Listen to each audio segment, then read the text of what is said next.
Ini kan buat saya sangat nggak benar nih Republik ini ya. Yang namanya Jokowi itu adalah orang yang kadang-kadang tidak peduli dengan undang-undang, termasuk juga undang-undang pemilu aja bisa diubah melalui Mahkamah Konstitusi yang jelas-jelas itu melanggar, apalagi disebut koalisi permanen untuk 20 tahun ke depan. Janjian 20 tahun untuk memberikan kesempatan pada Jan Etes untuk bisa sampai pada saat itu. Saya yakin Prabowo tentunya nggak mau itu diatur-atur sama Jokowi kalau dia sudah dilantik menjadi presiden pada 20 Oktober 2024. Demokrasi itu menurun tajam selama pemerintahan Jokowi dibandingkan dengan pemerintahan sebelumnya ya. Kalau buat saya sih nggak ada cara lain kecuali pengajuan hak angket.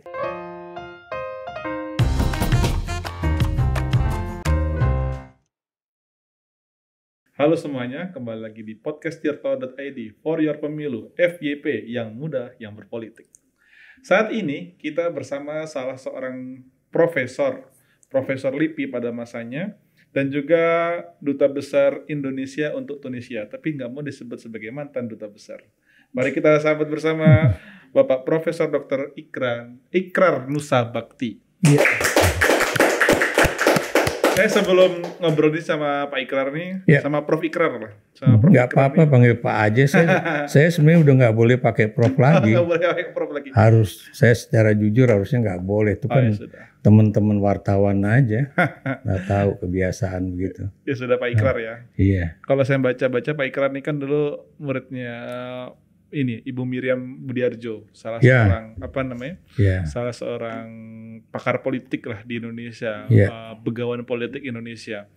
Dan juga ini saya sebagai bridging ya, sebelum kita nanti masuk pertanyaan to the point. Kalau saya baca-baca kan sebenarnya juga masih ke dalam kategori FISIP lah, ilmu politik juga. Itu kan bukunya yang biru itu kan babonnya itu dasar-dasar ilmu politik. Itu kan sangat menjadi legendaris karena hampir dibaca oleh semua anak-anak yang belajar ilmu politik, entah itu HI, entah itu sosiologi atau ilmu politik murni. Dan di ilmu politik itu kan kalau Ibu Miriam itu kan mengkaitkan dengan berbagai macam ilmu-ilmu aspek atau ilmu-ilmu sosial lain. Ada ilmu sosiologi, ilmu hukum, ilmu hubungan internasional, dan ilmu-ilmu lainnya. Nah ini mungkin kalau misalkan nanti dalam ranah percakapan ini kita akan banyak mengaitkan ilmu politik ini dengan sosiologi Indonesia saat ini. Ya, semoga nanti bisa menjawab lah Pak Ikrar. Ilmu politik itu memang bukan ilmu murni. Bukan ilmu yang bisa berdiri sendiri ya. Dia meminjam dari paling tidak sosiologi ya. Terus kemudian antropologi. Terus kemudian ilmu hukum udah pasti. Filsafat juga masuk. Sejarah masuk, filsafat masuk. Bahkan ilmu pasti ya. Jangan lupa kalau Anda bicara pemilu, itu kan bicara angka. Ada matematika pemilu. Itu berarti masih ada matematik di situ. Pemilu. Kalau mau bicara misalnya seorang pemimpin itu jujur atau tidak jujur, itu bisa dilihat berapa kali dia ngomong begini, berapa kali dia ngomong begitu ya. Dan kemudian kita simpulkan apakah omongannya itu jujur atau tidak kan gitu. Jadi pernyataan-pernyataan politik kalau kita hitung itu kan juga bisa menunjukkan ya seseorang itu berapa kali berbohong dan berapa kali bicara benar ya. Apalagi sekarang dengan adanya digitalisasi dari proses news dan sebagainya gitu. Bukan cuma dihitung tapi segalanya itu ada rekamannya. Jadi nggak mungkin dia bilang saya nggak pernah ngomong begitu gitu kan. Karena itu ada rekamannya. Oke, kita masuk pada kasus pertama. Hari ini kita syuting pada tanggal 18 Maret 2024. Artinya 2 hari lagi Komisi Pemilihan Umum atau KPU akan mengumumkan hasil pemilu 2024. Anda melihatnya bagaimana mengenai pengumuman ini? Bagaimana Anda melihatnya? Apa situasi Anda ketika setelah pengumuman pemilu nantinya dalam bayangan Anda ini nanti? Iya, sebetulnya bahkan dari 2 minggu yang lalu ya, maksud saya begini loh, 2 minggu yang lalu itu ketika ribut-ribut mengenai Sirekap ya, di situ saya udah agak khawatir ya, apakah kemudian batas waktu tanggal 20 Maret ini akan bisa terlampaui gitu kan, atau maksud saya bisa benar tanggal 20 itu semuanya beres gitu kan. Apalagi kemudian dalam beberapa hari terakhir ini teman-teman dari ITB kan kemudian membuka semuanya, membongkar semuanya. Bukan cuma Sirekap, bukan cuma Sirekap, tapi penghitungan suara dari 1 sampai 800.000 TPS ya, 800.000 lebih TPS ya. Di situ dikatakan bahwa kalau inputnya dari awal aja udah salah, bagaimana penjumlahan pada tingkatan kecamatan, nanti kabupaten, kota, provinsi, dan kemudian pada tingkat nasional ya. Itu teman-teman dari ITB sudah mulai membongkar soal itu. Apalagi juga teman-teman yang ahli IT dari ITB juga menyatakan bahwa ada masalah nih si Sirekap ini. Kayaknya sudah ada pakem rumusnya gitu kan, bahwa nomor 1 dapat berapa, nomor 2 dapat berapa, nomor 3 dapat berapa ya. Itu baru kita bicara mengenai Pilpres ya. Bagaimana penghitungan suara dengan legislatif? Caleg ya. Wah, itu lebih parah lagi. Lebih parah lagi ya. Anda bisa tahu lah ya bagaimana terjadi di beberapa daerah sampai membalikkan meja, lempar kursi dan sebagainya dan sebagainya. Jadi itu yang saya khawatirkan ya, bahwa bukan mustahil hasil ini udah pasti tidak diterima oleh sebagian besar mungkin ya pihak yang tidak diuntungkan dari pemilu 2024 ini. Oke. Dan kalau misalkan saya membaca analisa Pak Ikrar ini, berarti saya melihat setelah 20 Maretnya akan ada aksi saling gugat-menggugat nih, baik antara pasti kan KPU tergugat ya. Nah ini pasti ada akan saling gugat-menggugat di setelah 20 Maret nih. Ya, yang jelas kalau tentang KPU ya, Anda tahu kan waktu itu kan ada pengacara rakyat gitu kalau nggak salah ya. Itu yang anak-anak dari Banyuwangi ya, anak-anak muda dari Banyuwangi ya, yang kemudian menggugat KPU karena pendaftaran Prabowo Gibran itu kan tidak sah menurut dianggap mereka. Inkonstitusional. Kenapa inkonstitusional? Anda tahu penyebabnya? Ya karena kan belum jadi Perpu waktu itu kan. Bukan itu aja. Nih kan pendaftaran dari calon dan atau pasangan calon itu tanggal 19 sampai tanggal 25. Ya. November tahun lalu. 2023. Dan kemudian 2 paslon itu daftar pada 19 ya. Ya, Anies dan Muhaimin 19 pagi, terus Ganjar Mahfud itu 19 siang. Nah, kemudian Prabowo Gibran itu baru pada tanggal 25. Hari terakhir ya. 26 dia udah langsung cek kesehatan. Dan kemudian 27 Anda tahu ya, itu baru dinyatakan bahwa tiga-tiganya itu sah terdaftar sebagai calon presiden dan wakil presiden. Nah, pertanyaannya kenapa semuanya kok di dalam tanggal yang sama 27? Padahal mereka kan daftarnya beda-beda ya. Ya itu. Jadi itu, dan kemudian kalau itu misalnya Prabowo Gibran baru daftar 27 berarti udah telat dong waktunya. Atau kalau dia daftar itu memang tanggal 25, itu kan aturan dari KPU yang baru belum diperbaiki. Yang lama itu berarti Gibran harus umurnya 40. Kan gitu. Jadi itu aspek hukum yang kadang-kadang ya itu KPU tuh kayaknya menganggap remeh persoalan itu. Padahal itu buat teman-teman hukum, apalagi ahli hukum tata negara, itu pasti mengatakan bahwa ini bukan sesuatu yang sepele ya. Kalau Anda misalnya batas waktu harus mendaftarnya tanggal 25 dan baru Anda terdaftar 27, itu kan berarti udah menyalahi aturan. Betul. Itu udah pasti keluar ya. Belum lagi nanti belum lagi yang lain-lain ya. Nah, apalagi nanti yang akan rame, yang banyak rame sekali itu memang pileg ya, karena itulah yang paling banyak persoalannya. Oke, anggaplah itu sebagai sebuah catatan dosa ya Pak. Catatan kan pasti saya yakin Pak Ikrar sebagai akademisi juga mengumpulkan catatan dosa selama proses penyelenggaraan pemilu ini. Itu nanti mau dibawa kemana sih Pak? Apakah itu akan menjadi sengketa sengketa biasa di Mahkamah Konstitusi atau menjadi tindak pidana pemilu? Yang jelas ya, kita mesti lihat dulu persoalan apa yang ada di dalam undang-undang pemilu itu sendiri ya. Dan itu kan kalau misalnya saya beri contoh aja lah ya, kalau kemudian DKPP, misalnya Anda ketua KPU, saya ketua DKPP, dan udah di KPP memutuskan ya bahwa ketua dan kemudian komisioner dari KPU itu mendapatkan sanksi pelanggaran berat etik atau whatever namanya, teguran keras dan terakhir kan, masa terakhirnya sampai 4 kali atau 5 kali itu kan buat saya juga nggak masuk akal ya. Cuma ya masalahnya memang repotnya itu ya, mereka itu tidak punya plan B, maksud saya plan B mereka ya. Ya maksud saya DKPP itu harusnya kalau memang ini dipecat, apakah kemudian ada yang bisa disodorkan sebagai pengurus KPU yang baru gitu kan?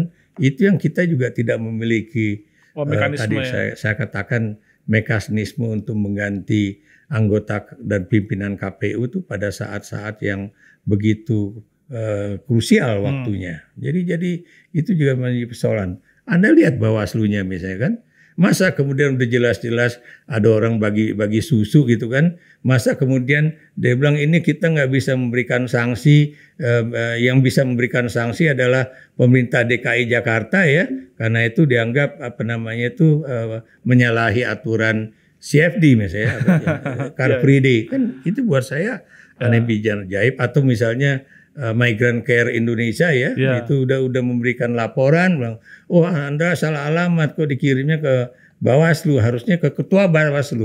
Nah pertanyaan saya, Ketua Bawaslu itu adalah bagian dari institusi Bawaslu atau bukan? Ya, ini juga menjadi pertanyaan ya. Apalagi kemudian orang-orang yang merasa di atas angin ya, itu selalu mengatakan laporkan aja. Tapi begitu dilaporkan, loh kok kemudian dibilang salah alamat lah, tidak bisa dilanjutkan lah, macam-macam lah gitu. Itu yang kemudian menjadi persoalan ya. Dan saya yakin ini adalah pemilu yang bukan mustahil ya, akan banyak sekali baik itu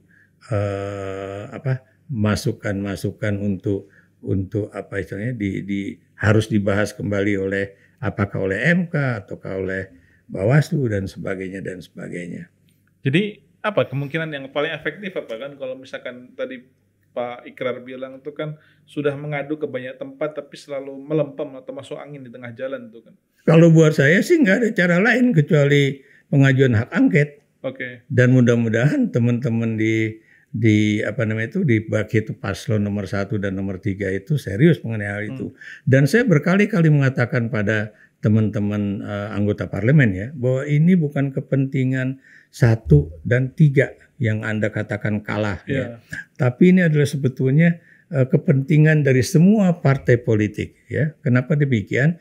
Karena pemilu 2024 itu kan pemainnya itu kan bukan cuma tiga pasangan calon ya, atau kemudian partai-partai politik yang ikut pemilu, tapi ada juga pemain tunggal di situ, yaitu Jokowi sebagai presiden ya, yang tentunya memiliki kepentingan dan kemudian tentunya juga menggunakan jabatan dia ya, karena kan jabatan dia terus terang ya, dia kepala negara, dia kepala pemerintahan, tapi dia juga kepala rumah tangga ya, di mana anaknya juga ikut menjadi calon wakil presiden yang tentunya punya kepentingan. Makanya kemudian inilah yang harus diselesaikan ya. Kalau misalnya Anda presiden dan kemudian anak Anda menjadi calon apakah itu calon presiden atau wakil presiden, itu nggak perlu dipertanyakan, sudah pasti Anda itu akan memihak kepada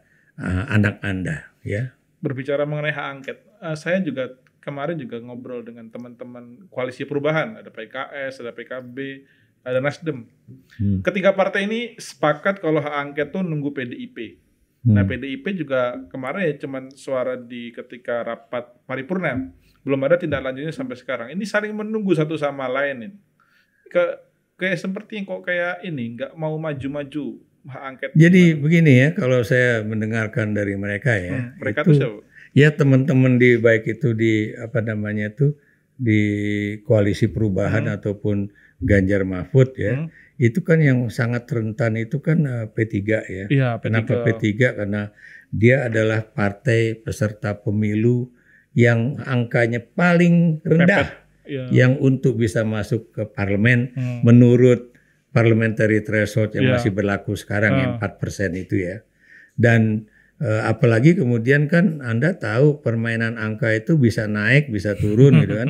Dan apalagi kemudian kan ada dua partai juga kan yang naik turun yang nggak jelas itu ya. Satu PSI, dua partai apa namanya Gelora misalnya kan. Nah kalau Gelora mungkin nggak terlalu signifikan ditakutkan ya karena memang itu angkanya nggak sampai 1%. Tapi kalau PSI itu kan lucu ya, dari angka sekian 2, sekian persen tiba-tiba bisa naik ya menjadi 3,1 atau 3,2% ya, dan kita nggak tahu apakah pada hari ini atau lusa itu benar-benar dia akhirnya bisa melambung tinggi dan masuk ke parlemen ya. Kalau itu masuk parlemen itu saya yakin akan lebih ramai lagi itu yang gugatan terhadap baik itu terhadap KPU atau terhadap penyelenggara pemilu ya. Jadi itulah yang terjadi sekarang. Nah, P3 tuh merasa kalau ini udah selesai, mungkin barulah kemudian dia bisa maju kan. Berarti setelah 20 Maret semuanya tuh menunggu setelah 20 Maret.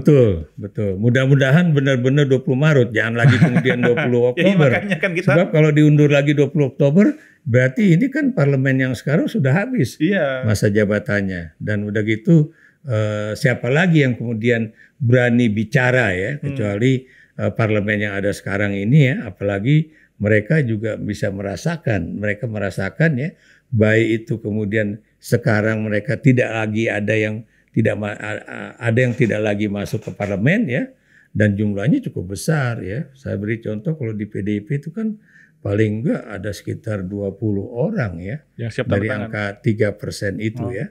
Yang akan tidak lagi masuk ke parlemen, ya. Atau kemudian juga teman-teman dari partai-partai lain juga ya, baik itu dari PKB ya, yang kemarin berbusa-busa bicara atas nama PKB misalnya, Mbak Lulu ya, itu waktu saya bertemu sama beliau saya tanya, Mbak masuk lagi? Enggak, kayaknya saya udah pasti nggak masuk. Terus kenapa nggak masuk? Ya karena dia bilang ya karena itu partai lain ya. Itu apa tuh mengambil alih posisi saya di itu ya di dapil itu, padahal dia adalah satu-satunya wakil PKB di dapil itu gitu. Ya jadi itulah yang terjadi ya. Dan orang seperti dia udah pasti dia akan bicara habis-habisan ya pada sisa-sisa masa jabatan dia sampai DPR sekarang berakhir ya, dan bukan setelah Oktober. Kalau setelah Oktober anak-anak yang baru masuk juga tentunya banyak yang nggak ngerti apa-apa. Ya. Berarti ada semacam cipta kondisi lah bahwasanya kecurangan-kecurangan dibawa ke MK saja daripada ke hak angket. Ada semacam pengkondisian seperti itu nggak? Oh, bukan pengkondisian aja. Itu itu kalau kita lihat ya, ini kan kita semuanya kan pikiran-pikiran kita ya, baik sebagai manusia ataupun sebagai warga negara Indonesia kan lagi di brainwash juga nih, atau di apa ya istilahnya tuh ya. Pokoknya dicekokin ya suatu informasi yang pantas harus dipercaya ya, bahwa persoalan pemilu itu bukan persoalan penyelenggaraan pemerintahan ya, tapi ini adalah persoalan misalnya bukan Mahkamah Konstitusi tapi penyelenggara pemilu, yaitu KPU, Bawaslu dan DKPP gitu kan. Dan Anda tahu bahwa itu kan nggak benar gitu kan. Ya seperti Ketua Bawaslu yang menyatakan bahwa nggak bisa tuh hak angket bicara tentang pemilu loh. Saya bilang dia tuh ngerti undang-undang nggak sih? Ya, pemilu itu adalah bagian dari penyelenggaraan pemerintahan, ya kan? Ya, saya beri contoh. Kalau kemudian presiden yang sekarang misalnya nggak mau ada pemilu, kan berarti nggak akan ada pemilu kan gitu. Jadi ini adalah suatu pertanggungjawaban sebuah pemerintahan yang sedang berkuasa pada saat itu ya. Walaupun kita tidak mengatakan bahwa pemerintah dalam hal ini presiden ya dan para menteri itu udah pasti menjadi orang-orang yang bersalah, belum tentu ya. Tapi disinilah suatu perdebatan mengenai diskusi ini penting. Ya. Kenapa saya katakan bahwa partai-partai politik yang ada di dalam 02 itu juga harus ikut. Kenapa? Ini juga bagian dari kepentingan mereka. Jangan lupa loh ya. Ini kan partai-partai yang bergabung di dalam 02 ini kan belum tentu menjadi bagian dari koalisi besar pada pemilu 2029 yang akan datang. Iya dong, ya. Siapa bilang misalnya bahwa Golkar itu akan terus-menerus menyatu dengan Gerindra misalnya kan?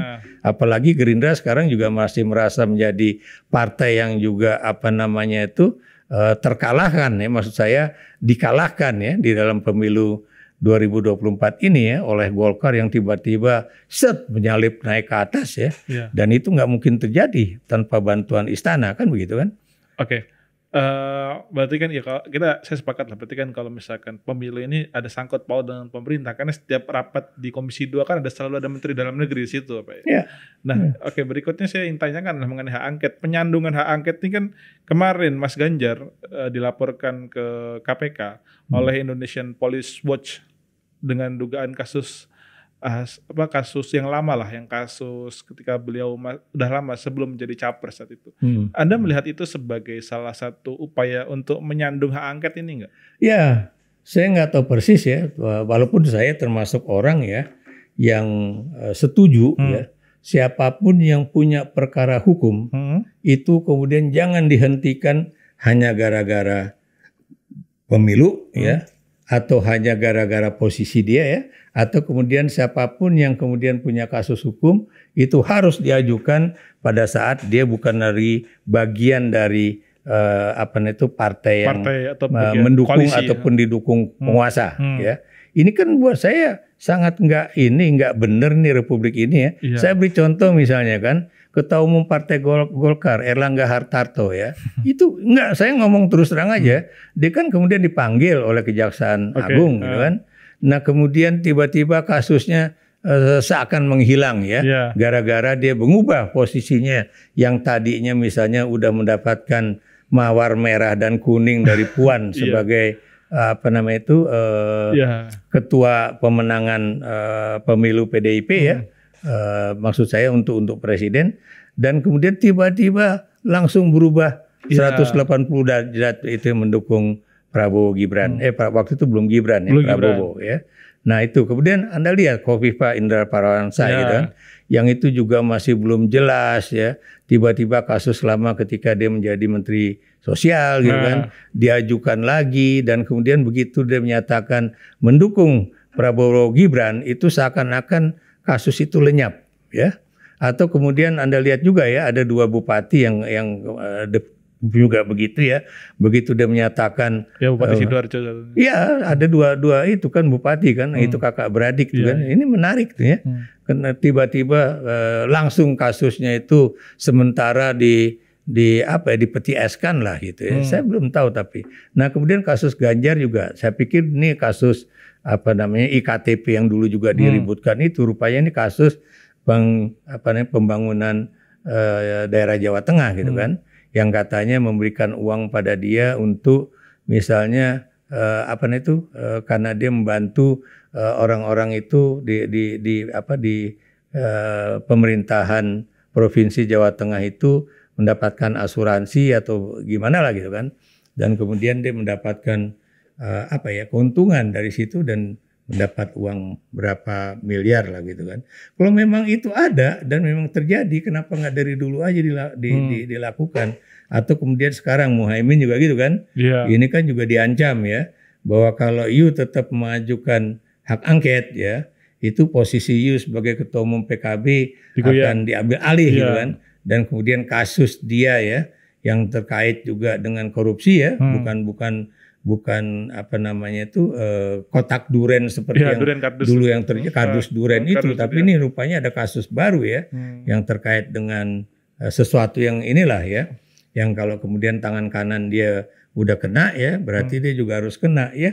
Hal-hal semacam itu ya, maksud saya mengaitkan persoalan hukum dengan politik untuk tujuan kepentingan politik, baik itu presiden ataupun kelompok yang didukung oleh presiden, buat saya ini sesuatu yang nggak benar lah gitu kan. Atau penggunaan kasus hukum pada orang-orang yang juga berseberangan dengan kepentingan presiden ataupun yang tidak didukung oleh presiden, ini juga suatu hal yang nggak benar ya, karena ini seakan-akan seseorang itu disandera dalam persoalan hukumnya supaya tindakan-tindakan politiknya itu mengikuti apa yang diinginkan oleh sang penguasa gitu kan. Karena kan Anda tahu ya, yang namanya kekuasaan itu adalah kemampuan seseorang atau sekelompok orang ya untuk mempengaruhi orang lain, orang atau kelompok lain ya, untuk memenuhi apa yang dia inginkan ya, with whatever means ya. Dengan kepentingannya ya. Dengan cara-cara apapun.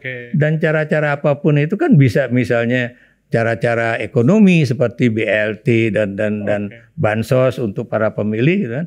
Tapi juga cara apapun itu juga misalnya pengajuan kasus-kasus hukum seseorang supaya dia itu benar-benar tunduk dan takut kepada orang yang memiliki kekuasaan itu. Nah, hal-hal semacam itu kan nggak mungkin bisa diselesaikan melalui Mahkamah Konstitusi, apalagi KPU ataupun Bawaslu.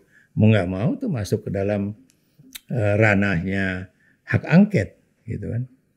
Oke, menarik ini. Apa kalau misalkan saya mengilustrasikan ada stick and carrot ya. Ini kayak stick and carrotnya ini dipakai bersamaan. Iya, stick and carrot itu kan ya itu, kalau kamu nggak nurut sama saya sabet pakai tongkat itu ya. Tapi kalau kamu mau ini ya seperti kelinci ya, dikasih wortel aja udah seneng banget gitu. Oke, saya ini menarik nih. Tadi ketika paparannya Pak Ikrar tadi menyebut Partai Golkar dalam pengamatannya sebagai orang yang lintang berkelindan dalam dunia politik. Ini melihat hubungan Pak Jokowi dengan Golkar seperti apa ini, Pak? Ya, sekarang ini kan Golkar dengan Pak Jokowi ini kan saling menikmati. Ya, mendapatkan keuntungan dari hubungan mereka ya. Kenapa demikian ya? Karena biar bagaimanapun Anda harus ingat ya, Jokowi itu dalam mencantangkan kepentingan politik dia itu bukan cuma melalui satu skenario aja. Tapi dia bisa punya 2 skenario, 3 skenario atau bahkan 4 skenario. Dan Anda juga tahu misalnya ya, kayak skenario A ya, dia deketin juga Prabowo ya, untuk kemudian bisa mengajukan. Sekarang udah terjadi ya, dia anaknya bisa menjadi calon wakil presiden dengan pendekatan kepada Prabowo.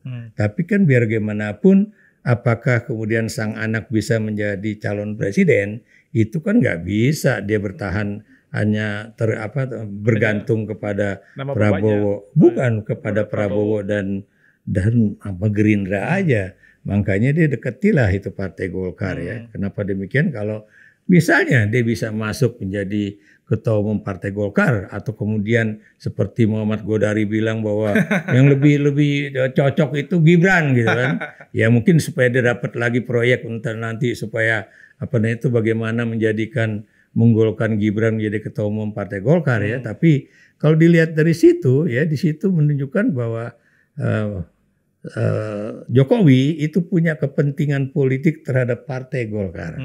Makanya sekarang kan dalam Partai Golkar itu kan mereka lagi rame kan. Ya, rame. Apakah kemudian satu ya, Munas itu akan tetap Desember. 2, apakah kemudian calon-calon ketua umumnya tetap seperti yang dikatakan oleh Bambang Susatyo ya, bahwa ada 3 nama ya. Misalnya ada 4, Pak. 4 sama si Bamsudnya sendiri gitu kan. Nah, jadi seperti itu ya. Atau kemudian Jokowi sekarang yang juga mulai muncul juga ya. Anda lihat di harian Kompas hari ini juga sudah ada gitu kan. Seperti itu di halaman 2 atau 3 saya baca tadi. Nah, apa artinya itu ya? Anda juga jangan kemudian percaya pada teman-teman Partai Golkar yang mengatakan enggak, atau Erlangga juga mengatakan kita belum bicarain tentang Munas kok belum. Itu kan tetap Desember nanti. Terus si teman-teman kayak Dev Laksono ya itu mengatakan bahwa panitianya aja belum dibentuk ya. Atau teman-teman Ahmad Doli Kurnia itu juga mengatakan bahwa belum ada pembicaraan mengenai hal itu. Tapi Anda lihat ya bagaimana pernyataan anak-anak muda ini ya dan juga generasi tuanya yang kemudian mengatakan, termasuk JK yang mengatakan nggak bisa Jokowi masuk menjadi ketua umum Partai Golkar karena kan ADART-nya mengatakan bahwa dia harus menjadi anggota Partai Golkar minimal 5 tahun, dia pernah menjadi pengurus Partai Golkar minimal 1 periode. Tapi Anda tahu ya, yang namanya Jokowi itu adalah orang yang kadang-kadang tidak peduli dengan urusan-urusan undang-undang itu, termasuk juga undang-undang pemilu aja bisa diubah melalui Mahkamah Konstitusi yang jelas-jelas itu melanggar aturan perundang-undangan ya, bahwa undang-undang dibuat oleh pemerintah dan DPR ya. Tapi ini kenapa kemudian Mahkamah Konstitusi bisa melakukan perubahan undang-undang yang harusnya itu bukan ranah otoritas dia, gitu kan? Ini juga begitu. Ya, orang Golkar mengatakan bisa aja Krar diganti. Gimana caranya? Bikin munaslup. Oh iya. Munaslup ya sebelum Oktober, ya kan? Dan kemudian sebelum Oktober itu berarti kalau nanti misalnya Munas Golkar itu ternyata sebelum Oktober 2024, itu berarti ada tanda-tanda bahwa Jokowi atau Gibran itu bisa saja menjadi ketua umum Partai Golkar. Jadi itulah politik di Indonesia ya. Walaupun saya terus terang berharap ya, Golkar sebagai partai dalam tanda kutip tertua di Indonesia untuk saat ini ya. Karena kan Anda tahu P3 PDIP itu kan dibentuknya tahun 73 ya, fusi. Tapi Golkar itu kan ada yang mengatakan tahun 1940 ketika Bung Karno, kemudian Ki Hajar Dewantoro dan itu panjang sejarahnya Mr. Supomo mengatakan kita perlu adanya golongan fungsional yang nanti menjadi penggerak partai-partai waktu itu. Ya, jadi ya itulah, atau kemudian dibilang Golkar lahir dari Sekber Golkar ya, sebelum atau pada saat setelah Bung Karno jatuh kayak gitu-gitu ya. Jadi itulah, dan kalau kemudian aturan yang adalah nafasnya Partai Golkar bisa diubah-ubah seperti itu, berarti Golkar juga adalah partai yang tidak disiplin dengan istilahnya jantungnya dia sendiri yang kemudian bisa diubah-ubah seenak udelnya aja gitu. Kan kalau misalkan saya juga berbicara ngobrol dengan beberapa pengurus dari Partai Golkar nih. Kan kalau misalkan strateginya adalah nanti di Munas itu, kalau kata beberapa pengurus Golkar itu, Munas itu selain memilih ketua umum baru, itu juga pembentukan ADART juga bisa dilakukan di situ.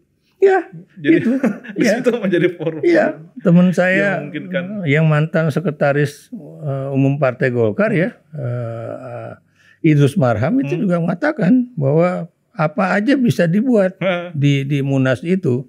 Apakah kemudian Munasnya itu Munas atau kemudian bisa menjadi Munaslup ya. Dan kita tahu ya yang menentang keras itu termasuk adalah Yusuf Kalla gitu kan. Walaupun tidak sedikit teman-teman di Partai Golkar mengatakan bahwa lah Yusuf Kalla kan juga itu bertentangan dengan ADART ketika dia kemudian maju dan bisa mengalahkan Abu Rizal Bakri di dalam bisa mengalahkan bukan Abu Rizal Bakri tapi ini waktu dia menjadi calon ketua umum ya siapa yang sekarang Surya Paloh misalnya kan, itu kan dia bilang diubah juga ADART-nya. Jadi ya itulah Golkar, kalau memang mau seperti itu bisa aja, tapi kalau dia ingin bisa bertahan dari campur tangannya Jokowi ya dia harus bisa bertahan. Tapi saya lihat bahwa tidak sedikit yang mengatakan bahwa Erlangga kayaknya bisa maju lagi dan bisa memenangi pemilu kali ini ya. Tapi emang kalau Munas kalau nggak rame bukan Munas Golkar sih Pak. Nah itulah. Tapi Pak Jokowi kayaknya menurut Bapak, Pak Jokowi lebih memilih untuk maju sendiri atau menggunakan proksi untuk ke Golkar nih Pak? Saya mau tanya sama Anda, emang kalau dia maju sendiri itu dalam kapasitas sebagai apa? Atau kalau Anda membaca misalnya pernyataan dari teman-teman di PSI ya, yang sekarang pokoknya kayak orang di balik itu ya, Jeffrey Giovanni kan udah bikin pernyataan politik ya, bahwa dia bilang yang paling cocok itu Jokowi menjadi ketua dari koalisi besar Barisan Nasional gitu kan. Ya itu juga saya kritik habis ya. Koalisi besar kemudian dia posisinya sebagai apa? Ya kan? Kalau dia koalisi besar tanpa posisi dia menjadi ketua umum partai, nggak mungkin dilakukan. Kemudian kalau koalisi besar namanya Barisan Nasional, kok kita udah seperti Malaysia aja gitu kan? Dan Malaysia ada memang nasional di Malaysia. Iya, di sana memang ada Barisan Nasional yang itu adalah gabungan dari 3 kekuatan politik di Malaysia pada saat dulu ya, yaitu ada yang namanya UMNO ya, mewakili orang Melayu gitu kan. Kemudian ada juga misalnya kelompok kekuatan politik orang Tionghoa ya, dan juga kelompok kekuatan politik orang India. Ya. Pertanyaan saya, emangnya di Indonesia itu ada pembagian orang Indonesia atas dasar Melayu, India, dan Tionghoa? Enggak, ya. Kita ini misalnya Anda orang mana? Misalnya, saya nanya, Anda sukunya campuran apa? Ya, Pak. Nah itu campuran ya gitu kan. Tapi kan Anda pasti tidak akan dibilang misalnya bahwa Anda orang Tionghoa atau orang India atau orang pribumi. Di kita ini lebih banyak kita bicara atas dasar suku. Ya. Orang Tionghoa aja juga kan menyebut dirinya kan misalnya apakah dia orang Jawa atau orang orang Medan atau mana ya. Tapi tidak dalam artian seakan-akan ada sekat yang memisahkan kita dengan kelompok masyarakat yang boleh dikatakan seperti yang terjadi di Malaysia kan begitu. Oke. Dan ini kan kalau misalkan dalam percakapan terakhir tuh teman-teman dari Gerindra, teman-teman dari Golkar itu juga belum sepakat dengan apa yang tadi Bapak sebutkan sebagai Barisan Nasional yang sebelumnya sempat digulirkan oleh pengurus-pengurus PSI. Ya. Nah, kalau misalkan idealnya sebagai seorang Ikrar kan juga dalam tatanan negara. Seseorang itu kalau misalkan dia untuk membuat Barisan Nasional tuh kan kalau misalkan kita mencontoh Malaysia itu kan parlementer. Jadi sulit untuk diterapkan di Indonesia. Betul. Berarti apa kemungkinan skenario kita coba membayangkan ya, apa skenario yang coba dipakai Pak Jokowi selain misalkan Barisan Nasional, apakah dengan One Team Press nantinya yang bisa dimasuki? Silakan dia menjadi ketua tim pres, tapi Anda tahu di dalam sistem politik Indonesia saat ini atau pasca reformasi itu One Team Press itu kan cuma seperti Dewan Perwakilan Agung, Dewan Pertimbangan Agung aja, DPA ya, yang memberikan masukan-masukan pada presiden, tapi belum tentu itu juga dilaksanakan atau diterima oleh presiden gitu kan. Anda lihat aja sekarang. Pak Sidarto ataupun almarhum juga itu ya, ekonom dari UGM juga ya, pernah jadi ketua One Team Press ya, atau siapalah ya yang pernah menjadi ketua One Team Press kan juga tidak semua rekomendasinya itu diterima ya. Dan kemudian kalau dia kemudian dijadikan, misalnya ada yang mengatakan wah nanti menjadi koordinator dari para Menko. Saya tanya, emang ada tatanan kementerian kita yang kemudian mendudukan ada koordinator dari para Menko? Kan nggak ada ya. Di atas para Menko ya udah titik presiden gitu kan. Dan kemudian ya siapa yang kemudian membolehkan terbentuknya seorang yang menjadi koordinator gabungan partai atau siapa? Kan presiden. Kalau misalnya Jeffrey mengatakan itu harus dibentuk dari sekarang. Nah, Prabowo aja sampai sekarang belum ngomong macam-macam mengenai hal itu. Kenapa? Saya beri contoh. Waktu SBY membentuk misalnya itu ketua paguyuban koalisi partai-partai yang mendukung SBY pada saat itu ya. Anda tahu siapa yang diangkat menjadi ketua ya? Itu Abu Rizal Bakri dari Partai Golkar, atas blessing ya, atas keinginan dan juga atas persetujuan dari Susilo Bambang Yudhoyono sebagai Presiden Republik Indonesia. Nah, maksud saya kenapa demikian? Karena biar bagaimanapun yang namanya ketua atau koordinator dari partai-partai koalisi ini harus berkedudukan di bawah presiden. bukan orang yang kemudian independen dari presiden ya. Kemudian seenak-enak udelnya aja partai-partai bikin koordinator dari partai-partai koalisi ya, yang apalagi disebut koalisi permanen untuk 20 tahun ke depan gitu kan.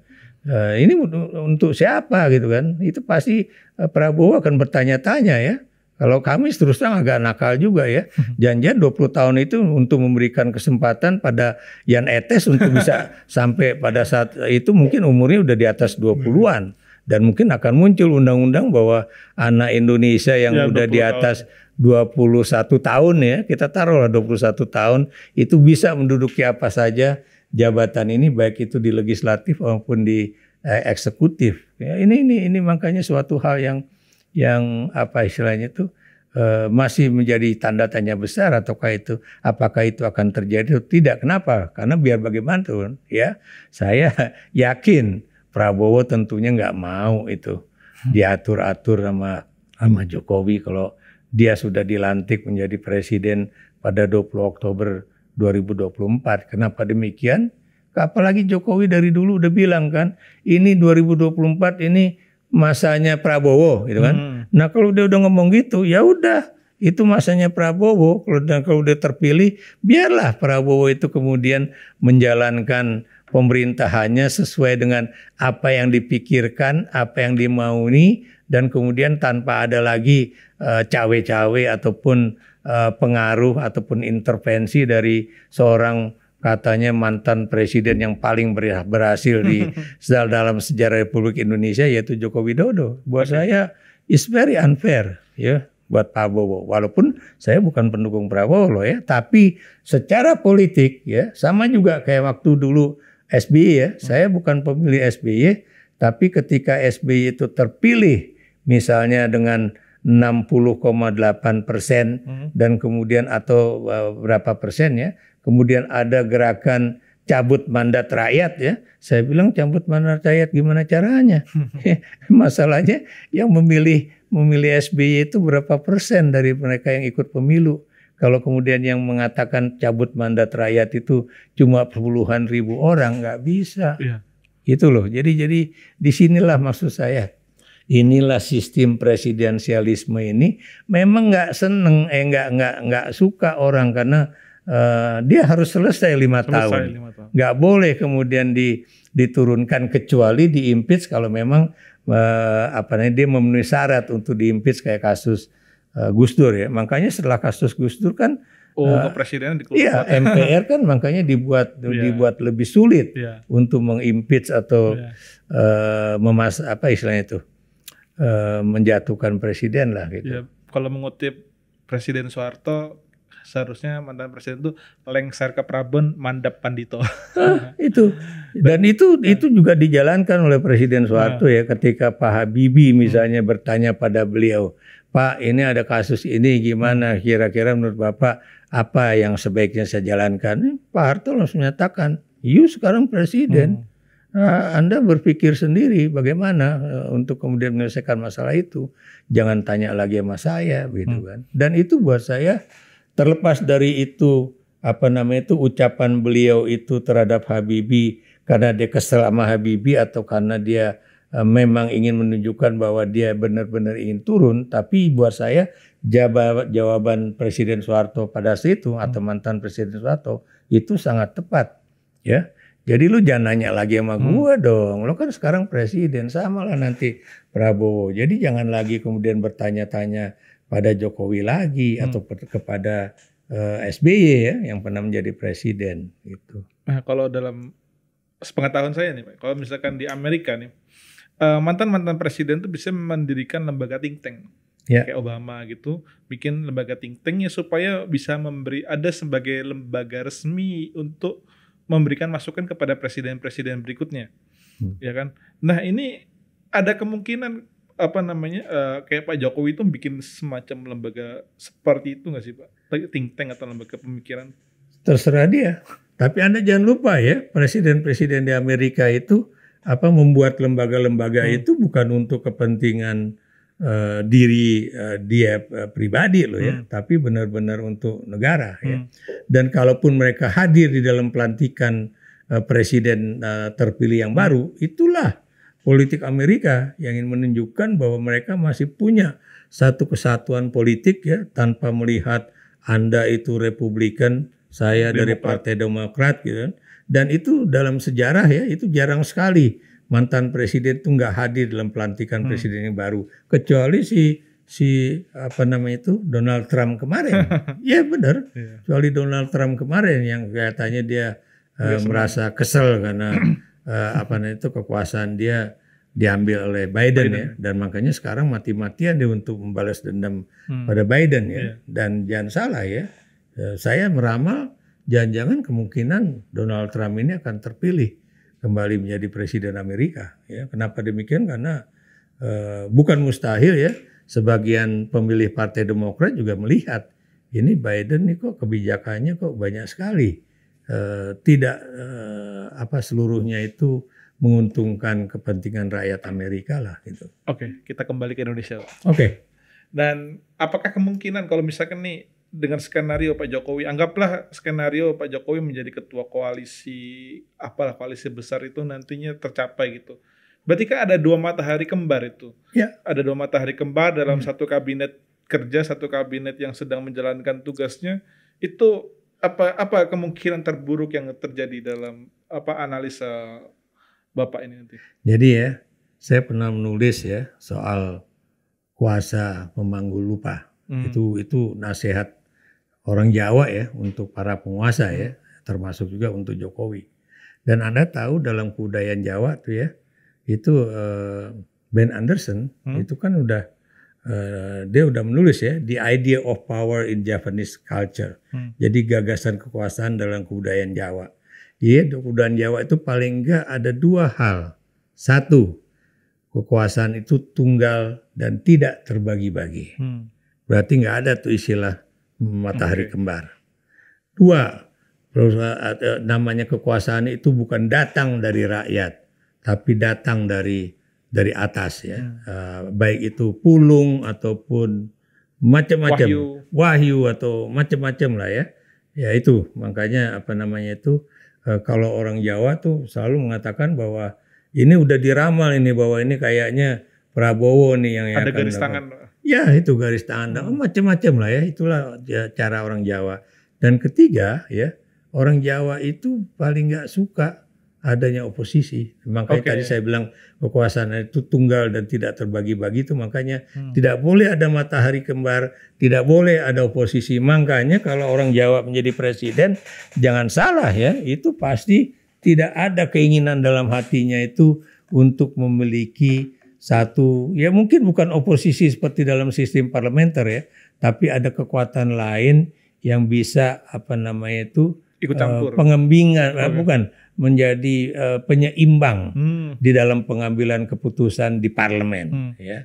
Nah makanya kenapa Jokowi waktu 2019 itu misalnya menarik ya Gerindra masuk ke dalam koalisi atau kemudian PAN juga masuk ke dalam koalisi. Kalau Golkar udah sejak 2014 ya, itu udah masuk koalisi. Jadi begitulah ya. Tapi buat saya ya, itu harusnya yang namanya politisi itu ya siap menang tapi juga siap kalah. Kalau udah kalah ya nggak usah macem-macem pengen juga menjadi bagian dari kabinet, baik itu ditawarkan maupun tidak ditawarkan ya, maksud saya ditawarkan ataupun bergerilya untuk kemudian bisa ya kayak Golkar itu kan bergerilya juga untuk menjadi bagian dari pemerintah. Kenapa saya katakan demikian? Hanya dengan demikianlah kemudian yang namanya berpolitik secara alamiah itu terjadi. Itu masa misalnya makanya saya nggak kaget ya kalau Amin Rais itu waktu habis Prabowo masuk ke dalam kabinet ya. Dia mau buat apa kalau gitu ada pemilu, kalau yang kalah kemudian juga akhirnya masuk ke dalam pemerintahan gitu kan. Ini buat apa ada pemilu gitu kan. Dan buat saya genah ya. Dan saya masih melihat terlepas dari Amin Rais itu kadang-kadang ngawur gitu ya. Dan dulu pernah juga saya anggap ngawur ya, tapi saya melihat ya bahwa dia masih seorang dosen ilmu politik ya, Dosen HI lah UGM. dan juga hubungan internasional atau desain politik yang sangat Islami gitu ya, cara pandangnya. Dan buat saya masih ada sisi-sisi kebenaran dalam pikiran dia. Misalnya, buat apa itu Prabowo sama Sandiaga kemudian masuk jadi bagian dari kabinet? Buat apa ada pemilu? Ya coba Anda bayangkan misalnya, ini kita berdua nih ya menjadi kompetitor nih misalnya kan, tiba-tiba begitu Anda menang dan saya kalah, saya masuk ya. Tapi bisa juga itu terjadi untuk kemudian menyatukan kekuatan yang ada di apa itu para pesaing itu untuk menyatu bekerja sama ya. Tapi kan dalam konteks politik kenegaraan buat saya nggak bagus lah gitu. Sebab di situ berarti nggak ada orang yang kemudian bersedia menjadi balancer ya, atau pokoknya bersedia menjadi kelompok yang kemudian bisa mengingatkan pemerintah supaya jangan mengambil keputusan yang salah gitu. Oke, anggaplah Prabowo Gibran menang nanti setelah pemilu ini. Apakah Prabowo ini akan melakukan hal yang sama dengan seperti yang dilakukan oleh Jokowi dengan pendekatan Jawa yang itu tidak ingin ada oposisi ketika dia bekerja? Maksudnya ya kalau misalkan oposisi ya dirangkul, semuanya kalau bisa masuk. Nah ini 01, 03 kalau bisa masuk. Kemungkinan Prabowo untuk melakukan hal yang sama seperti apa yang dilakukan Jokowi itu ada nggak sih? Lah, dia kan udah mengucapkan sendiri.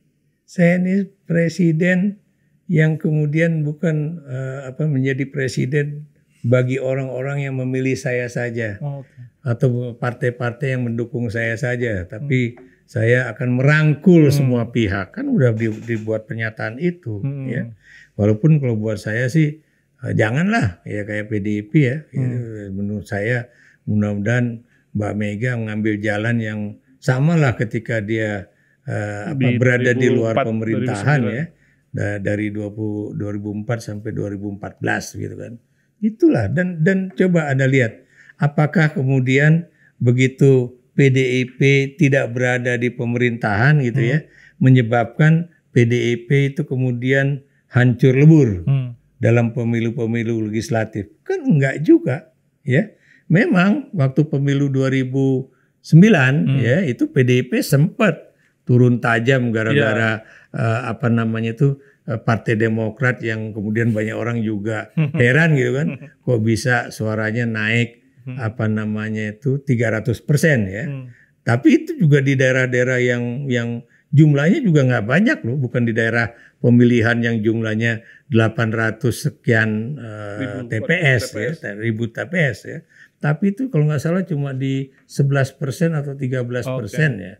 Daerah pemilihan yang kemudian angkanya memang mendadak melambung tinggi kan. Makanya kemudian Demokrat bisa dapat suara cukup banyak. Tapi coba lihat, begitu 2014 ya, itu kan PDIP kan bisa naik kembali ya. Dan sekarang Anda lihat ya, oke lah paslon nomor 2 itu menang. Tapi partai mana yang menang dalam pemilu? Sampai detik ini atau mudah-mudahan tidak tidak terlewati oleh Partai Golkar, PDIP itu adalah partai pemenang pemilu legislatif. Walaupun misalnya dia berkurang 3% atau 2% ya dari 2019 ya. Jadi apa artinya itu ya, bahwa angka captive marketnya PDIP yang jumlahnya 18% itu masih kuat gitu kan. Cuma ya kemarin ya turun, kalau harusnya 18 jadi atau 19% gitu kan. Itu turun jadi tinggal 16, sekian persen, ya itu buat saya ya masih masuk akal. Anda lihat aja ya, di daerah-daerah di mana Ganjar Mahfud hancur lebur ya, seperti Bali, Sulawesi Utara, kemudian juga Jawa Tengah ya. Tapi yang namanya pemilu legislatif buat PDIP masih oke. Ya itu kalau katanya nih, saya tidak punya data valid untuk hal itu. Katanya ya pemilih PDI itu adalah pemilih Ganjar itu sendiri ya. Ya 16% itu.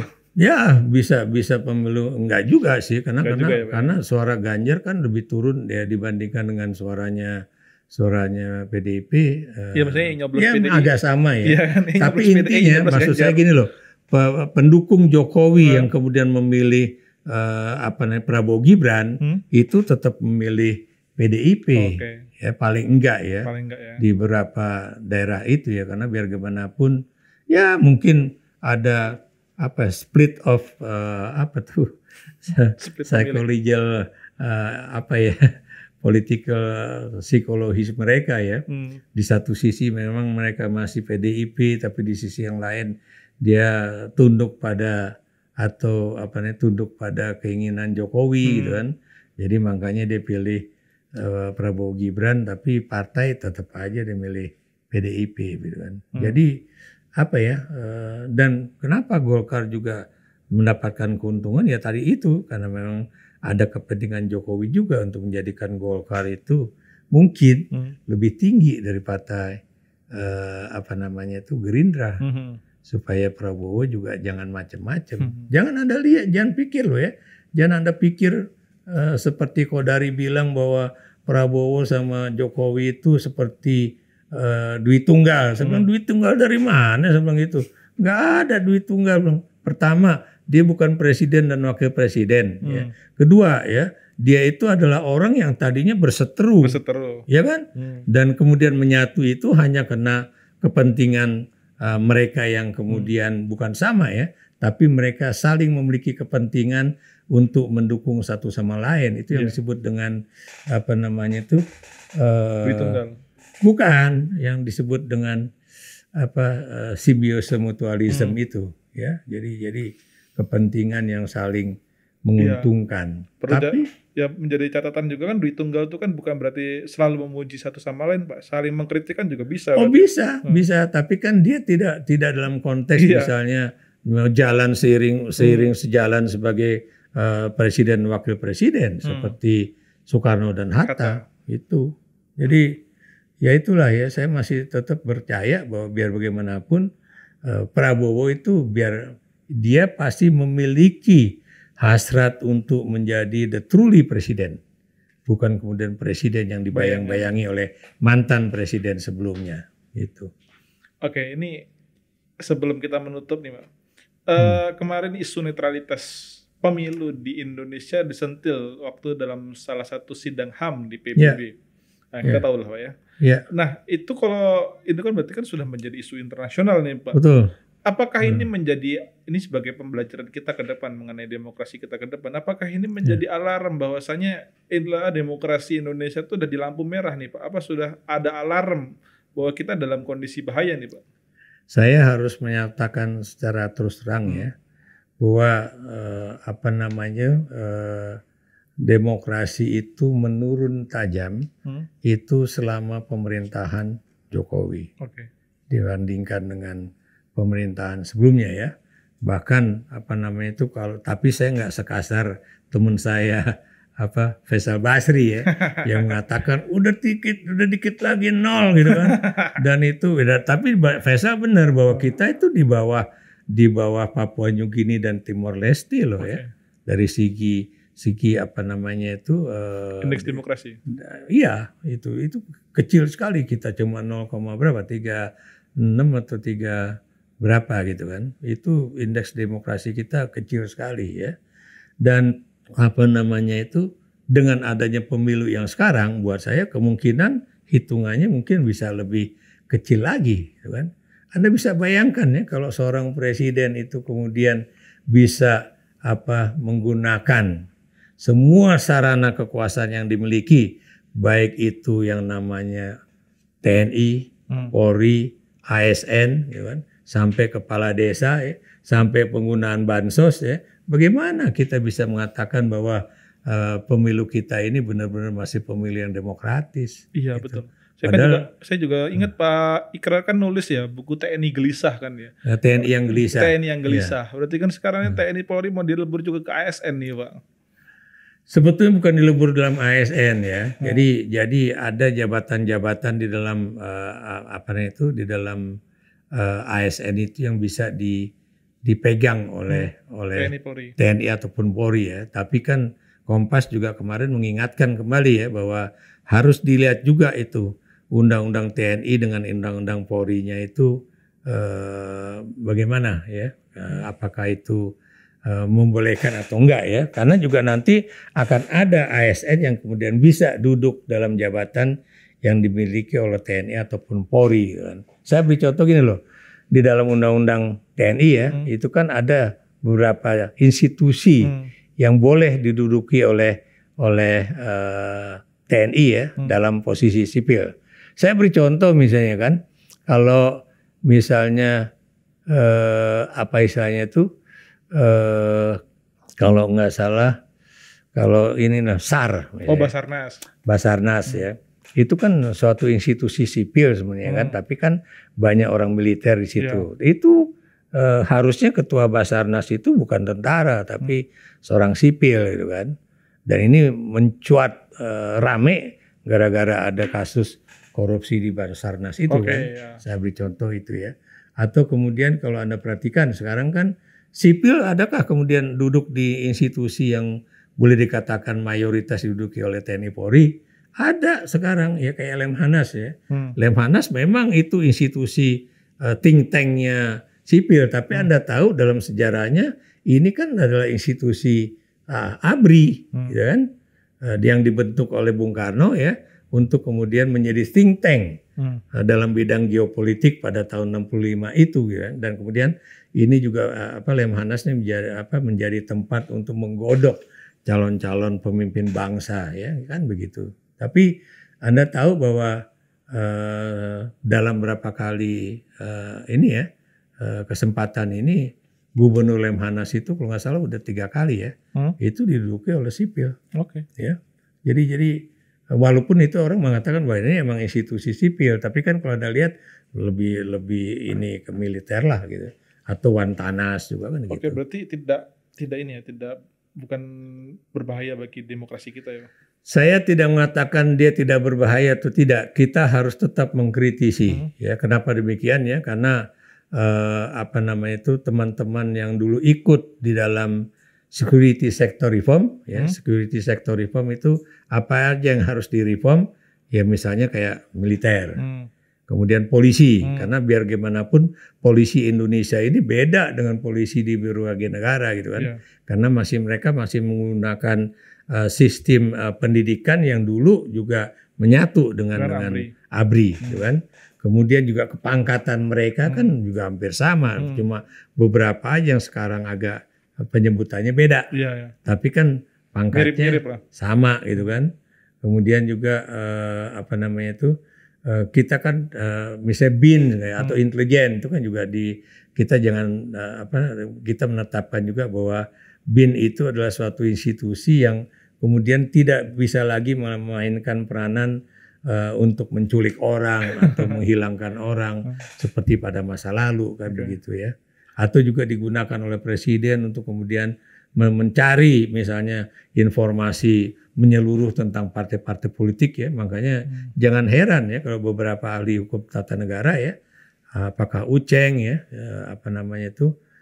Refli Harun kan mengatakan kalau presiden menggunakan intelijen untuk melihat dapurnya partai politik itu layak untuk diimpeach seperti waktu Amerika Serikat ya, itu kemudian impeachment terhadap Richard Nixon itu dilakukan karena Nixon itu kan melakukan intelligence ya untuk masuk ke dalam kantor pemenangannya Partai Demokrat yang kemudian jadi skandal Watergate ya, Watergate yang dibuka oleh 2 wartawan New York Times sama apalah gitu ya, yang kalau Anda nonton filmnya ya, All the President Men ya, yang nonton kalau kita masuk ke bioskop tadinya 100% kursi penuh ya, begitu film itu mau habis mungkin tinggal 10% yang nonton ya. Saya termasuk orang yang dulu nonton waktu mahasiswa. Ya. Dan ini kita mau menutup perbincangan kita pada siang hari ini. Kalau misalkan melihat nanti gimana perjalanan ini, kita analisa Pak, perjalanan Pak Jokowi ini bagaimana ke depan ini.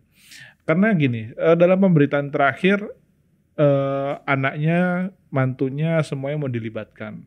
Mantunya yang baru Mbak Erina Gudono katanya sudah masuk dalam bursa pilkada Sleman. Itu rumah saya itu Sleman. Anda orang Jogja? Saya orang Jogja. Masuk pilkada Sleman tuh. Dan saya juga kaget kalau nanti bupatinya masih mbak-mbak seumuran sama saya juga kan. Nah, ya terlepas lah bagaimana itu kan.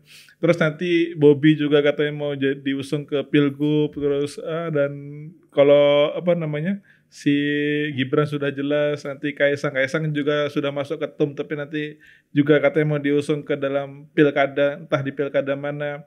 Itu gimana ya? Apa langkah-langkah ini langkah Anda, langkah Pak Jokowi ini gimana membacanya ini, Pak? Ya, kalau di situ udah jelas-jelas ya betapa dia itu sudah mempraktekkan seperti yang dulu dilakukan di Prancis ya, bahwa negara itu adalah saya. Sayalah yang menentukan, gitu kan. Makanya dia kan waktu itu kan tidak mau ada yang bisa mengganggu dia, baik itu parlemen atau orang-orang yang macam-macam mau ganggu dia kan, itu kan makanya dimunculkan kasus-kasus hukum dia ya, atau istilahnya itu. Pokoknya dibuat orang-orang itu diam dengan pemunculan, paling nggak bukan dia ngomong langsung, tapi misalnya anak buahnya ngomong-ngomong, Mas, itu persoalan Anda dengan itu udah selesai belum gitu. Politik sandera gitu-gitu. Ya, menyandera politisi itu juga adalah bagian dari suatu taktik untuk melemahkan orang atau dan sebagainya. Tapi yang jelas kalau buat saya ya, sebagai seorang Muslim ya, itu yang jelas Anda tahu Umar bin Khattab itu ya, itu pernah jadi khalifah ya, dan kemudian anaknya yang khatam Al-Quran ya, itu kan juga tadinya ingin diajukan menjadi penggantinya. Tapi kemudian Umar kan mengatakan cukup satu orang bin Khattab aja yang menjadi pemimpin khalifah, gitu kan. Jangan kemudian anak saya. Dan itu kemarin ya, Jumat kemarin ya, waktu saya dengar di masjid saya tuh istilahnya tuh, khotibnya ngomong begitu, saya langsung terbuka ya. Rupanya itulah yang disebut oleh rasa malu yang dimiliki oleh pemimpin, atau dia menyebutnya sebagai presiden waktu itu untuk wilayah yang dulu dikuasai oleh Islam di wilayah tersebut ya. Jadi apa yang saya katakan, itulah yang harusnya dimiliki juga oleh seorang pemimpin bangsa, gitu kan. Jangan kemudian with whatever means dia juga ingin menjadikan anak-anak, mantunya, atau bahkan nanti bisa jadi ke cucunya itu kemudian menjadi orang-orang yang menguasai Republik ini ya. Karena kan Anda lihat ya, saya tidak menafikan kemampuan akademis ya dari anak-anak Jokowi ya. Saya juga belum tahu apakah dia memang kuliahnya benar atau enggak, tapi paling enggak mereka kuliah di luar negeri. Termasuk juga Erina Gudono ya. Erina Gudono itu kan juga dia pendidikannya juga pernah di luar negeri juga kan. Benar, capable. Tapi pertanyaan saya, apakah anak-anak dan mantunya Jokowi itu tahu tentang sejarah Indonesia, tahu tentang sistem presidensial yang ada di Indonesia dan juga sistem politik yang ada di Indonesia? Kenapa saya ngomong begini? Saya beri contoh misalnya, Kaisang aja nggak tahu bagaimana situasi zaman Orde Baru gitu kan. Atau kemudian si Gibran aja nggak ngerti ya bahwa partai politik itu tetap menjadi institusi yang bisa mencalonkan presiden dan wakil presiden. Kenapa saya ngomong gitu? Dia kan ngomong bahwa anak-anak muda nanti jangan pusing ya dengan partai politik, karena kita kok bisa jadi calon presiden dengan dukungan dari kelompok yang ada di lingkungan kita. Itu kan berarti dia seakan-akan menafikan pentingnya partai politik. Padahal Anda tahu dalam konstitusi negara kita hanya partai politik yang bisa mengajukan hanya partai politik atau gabungan partai politik yang bisa mencalonkan calon presiden dan wakil presiden ya. Saya terus terang ngomong sama Anda ya. Saya dulu berdebat habis-habisan dengan teman saya yang namanya Fajrul Rahman yang sekarang menjadi duta besar juga ya. Dan dia waktu itu mendukung calon presiden independen. Saya bilang nggak bisa. Saya bilang nggak bisa, Rul, nggak bisa. Kenapa nggak bisa? Karena dia aja nggak pernah jadi pemimpin partai. Bagaimana kemudian dia menjadi pemimpin negara? Saya bilang itu nggak mungkin. Dan kalau kemudian itu nanti semua orang bisa diajukan jadi partai jadi calon presiden atau semua orang tanpa ada partai politik bisa menjadi calon anggota parlemen, Anda apa yang akan terjadi? Nanti parlemen itu lebih banyak dikuasai oleh calon-calon independen dibandingkan dengan calon-calon dari partai politik. Apa konsekuensinya? Konsekuensinya konflik lebih banyak dibandingkan bagaimana konsensus politik itu dibuat. Dan penyelesaian konsensus itu jauh lebih mahal ya. Kenapa saya berani ngomong gitu ya? Karena salah satu kajian saya ya, baik S1 maupun S3 itu adalah sistem politik di Papua New Guinea. Di Papua New Guinea itu kan more than 50% of parliamentary members itu adalah non partai. Dan karena itu susah untuk kemudian memilih calon perdana menteri ya, kecuali dengan politik dagang sapi yang mahalnya juga auzubillah min dzalik. Itu. Kalau iya sih. Ya ini dengan segala hormat sih, kalau misalkan kita membandingkan DPD dan DPR itu kan dinamika konfliknya, dinamika keributannya kan lebih sering di DPD ya. Betul. Ya betul. Dengan segala hormat ya.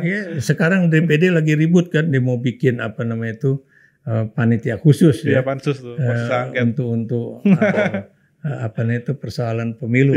Padahal saya bilang loh, ini kemudian hasilnya dikemanain? Gitu kan. Sementara kan kita tahu DPD itu tidak memiliki posisi yang kuat dalam proses legislasi di Indonesia ya, dibandingkan dengan DPR. Jadi kalau bicara mengenai Anda lagi, mulai dengan Gibran, habis itu waktu itu ya, kemudian Bobi, ya kan? Habis itu Kaisang. Bukan, sebelum kita nggak ngomong Kaisang dulu kan Bobi dulu